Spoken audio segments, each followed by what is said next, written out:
Swami, want to ask a similar thing, opposite direction. Suppose recently parents took the Samasrena. They have the grown children. The case where they have not taken the Samasrena and other things. So now the question is basically, first thing is a youngsters, where is Bhagwan? First question they will. Yeah. How to prove? Yeah. Okay, these are books are all written. Vedas, you are saying, where is the proof? These things all will come. Yeah. So how to deal with those kids, Swami? Yes, it is very, very challenging, especially when we get into sampradhayam very late in our life. If we are getting into sampradhayam early in our life, then children will be easily convinced and children will be easily trained into the sampradhayam. Even that is challenging because when they become old, suddenly they will start rebelling and they'll start asking different questions and so on. But at least if we plant good seeds when they are very young, then we can see the output later when they grow up. Also, they will have basic devotion towards Perumal and Alvars and Acharyas and so on. But let's say we live our life up to 45, 50 or so in a very materialistic way, and suddenly we get a realization, we get some knowledge, and we come into the sampradayam. By that time, let's say our children are 15 years, 16 years, 17 years old, then it will be very challenging to convince them. Again, with children also, we need lot of patience. When they ask questions, we have to first train ourselves.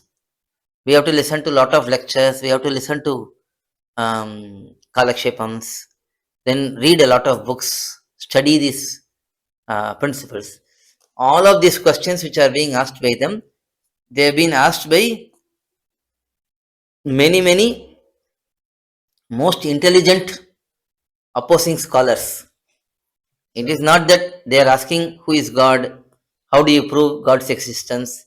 These questions they are asking. If we give them 5-minute answer, they will sometimes be convinced and they will go. But our Purvacharyas have faced questions from scholars who will not let them go even after 10 days, 15 days of arguments, debates. And they have patiently explained to such scholars. So we must have patience. We have to convince them. We have to first have good understanding of sampradaya principles ourselves, and then we have to convince them. A lot of these things are provable actually. That is our Purvacharyas have also shown. For example, one simple example can be shown. See, this is again shown by Nambillai in Ondrum Devum Padigam in Thiruvaimozhi. He takes it very logically. See, if we are able to do everything we want to do without someone else's help, interference, if we have to accomplish everything, then our whole life should be very happy, because everyone wants to be happy. We should not face any sorrow. No sadness should come in our life. But that is not the truth. We are practically seeing that we want to do one thing, but we are not able to do that. We want to get something, we are not able to get that. So we understand that there is a higher force. So systematically, we have to convince people, especially youngster, that there is something higher which is controlling us. So that basic understanding first has to come. Now, what is that higher force? Different people will tell different things in different religions, different matams. They are telling different things. For us, we are accepting Vedam as the authority. That is because many of our elders, very knowledgeable ones, very highly evolved personalities like Alvars, Acharyas, they have accepted Vedam as authority, and they are all our well wishers. They did not seek any personal glory, they did not seek any money. None of the Acharyas came and asked us, give us money, give us fame, give us recognition. Nothing.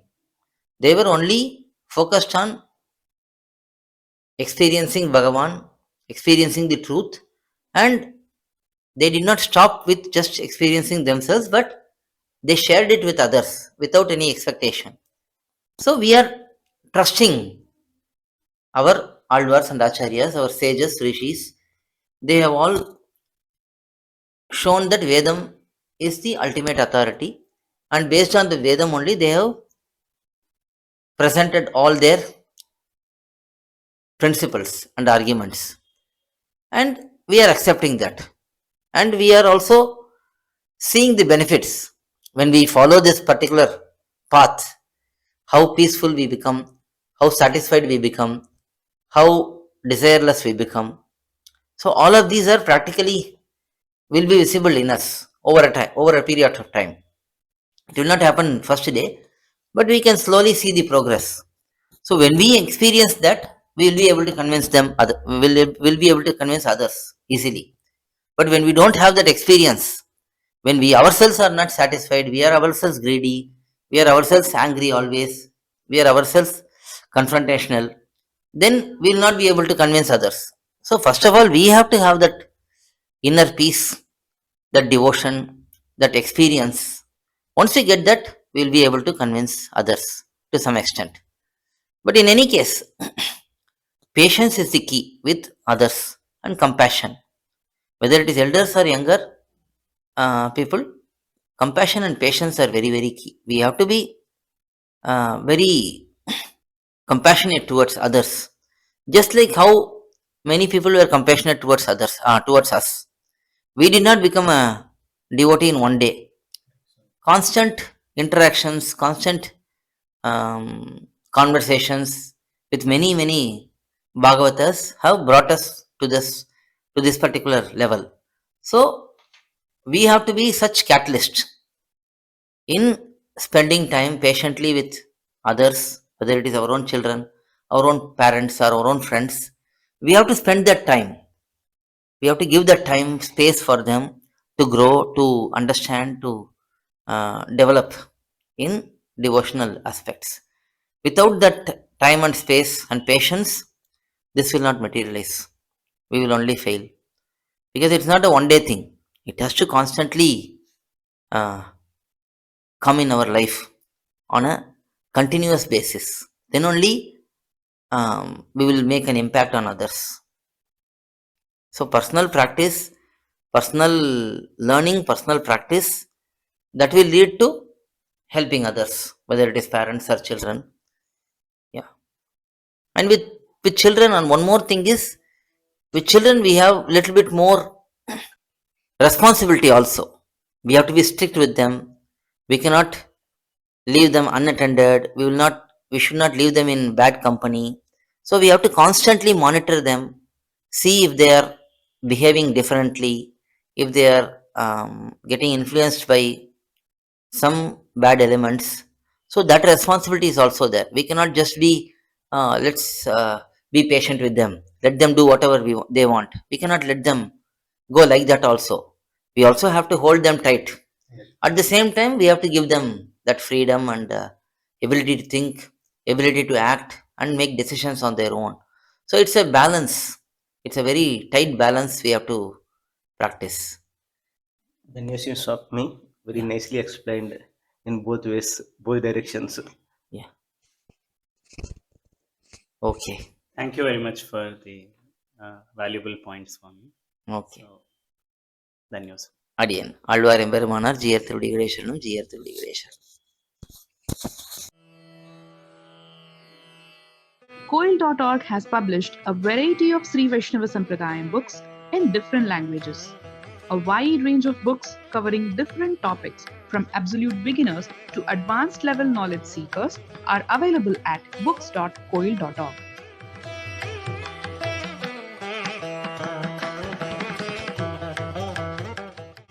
Books can be ordered via email coil.org@gmail.com or WhatsApp.